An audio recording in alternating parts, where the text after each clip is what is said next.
BBC balling Gary Lineker has taken a proper bashing today after his disgraceful comparison of the government's migrant plans to Nazi Germany. But in a sign that the impartiality problem isn't exclusive to jug ears, his Radio 4 colleagues have been scrambling to downplay and even indirectly echo his incendiary and unashamedly political comments.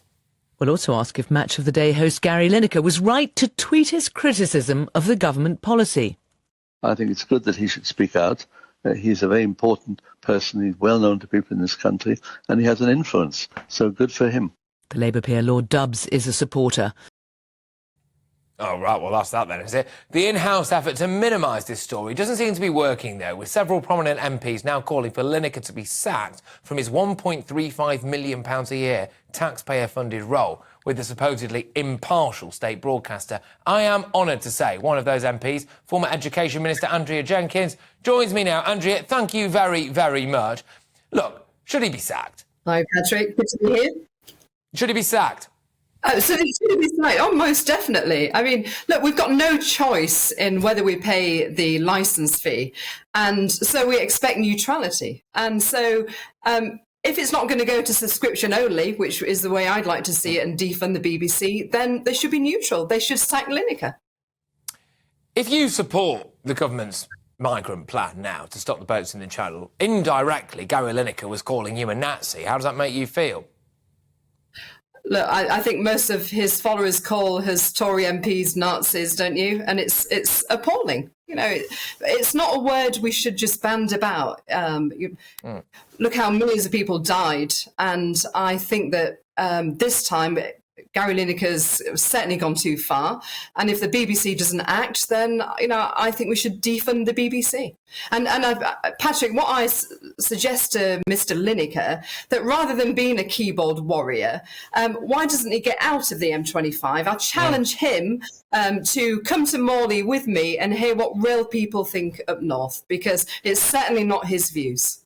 Go on then. So you would call on Gary Lineker to take time out of his massive mansion, for example, or whatever he's doing with his time, and to come around door-knocking with you and speak to normal people who do not live in his left-wing, liberal, metropolitan elite bubble?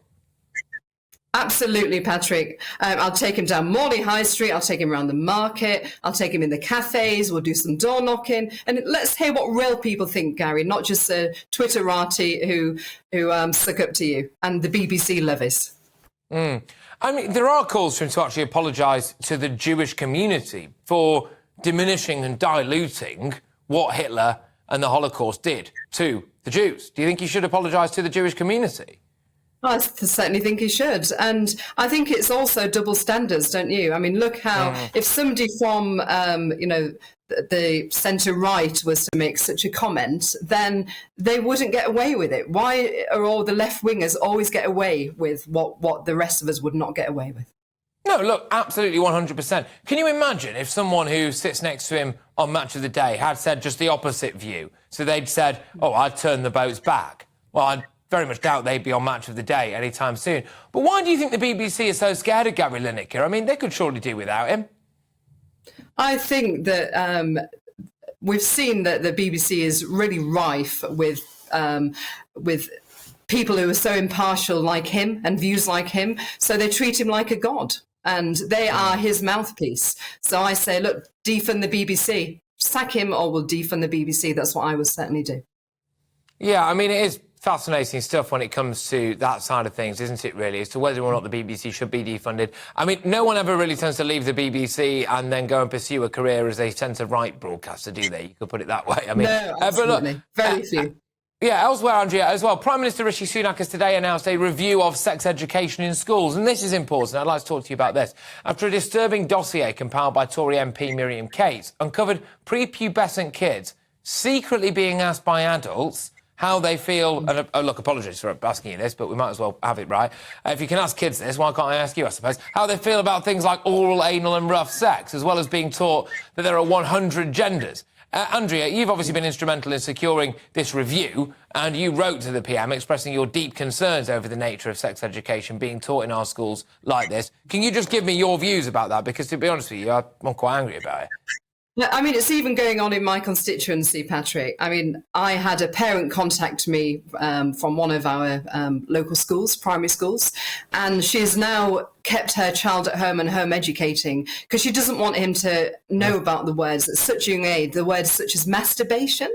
And I actually met with the school and asked to see the graphics, but they just gave me an overview of what was discussed rather than actually seeing the graphics. So they're hiding it from you?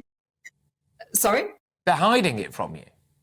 Well, to me, I think we need... So what I immediately did, in my brief stint as an education minister under Boris and under Liz, I was a HE minister, but I spoke to the other fellow ministers at the time in the department, and they was all as shocked as I were. And so in the ministers' meeting, I brought it up and said, it's completely wrong. I mean, I'm a parent myself to a 5-year-old, and, you know, I don't want my child to be taught things like this. A child should be able to be a child. We should be protecting them, not be, you know, filling their mind with stuff like this. I mean, when I learned about sex education in first year in secondary school, I think that's about right, not at such a young age. And so the department, the senior civil servant, said to me that they would write to all schools and make sure that parents could request to see the material. I don't know if that was done because I obviously got sacked by Rishi not long after that, but I'd like to know if that was done. I think you made a cracking point there about under a Conservative government, we should not see this happening, Patrick. We need to stop it now, and I fully support Miriam, what she's been doing on this.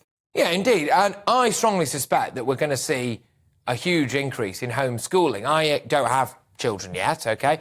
And I've got to be honest with you, I am very fearful about it because I can see some epic catastrophic rows coming in the future when my child comes home from school and just tells me about some of the stuff. And then I'll go into that school because I feel like I have to, and then all of a sudden I'm a transphobe or whatever I am, you know, and I'm not, you know, and I think that maybe homeschooling is going to be on the increase. Your views?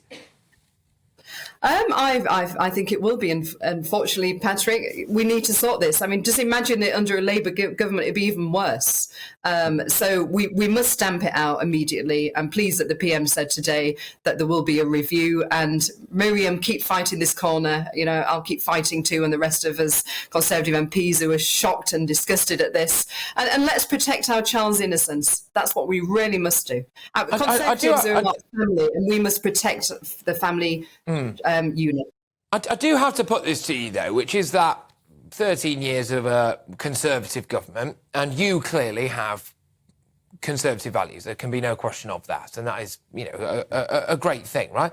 But under this Conservative government, we have had, you know, record levels of immigration, both legal and illegal. We have seen the creeping, asphyxiating hand of, you know, things like the rainbow-coloured ideology, I will call it, the type of stuff that we're talking about right now. And I do put it to you that the Conservatives haven't really protected conservatism in Britain for a long period of time. I think what one of the issues is, Patrick, from my short time as a minister is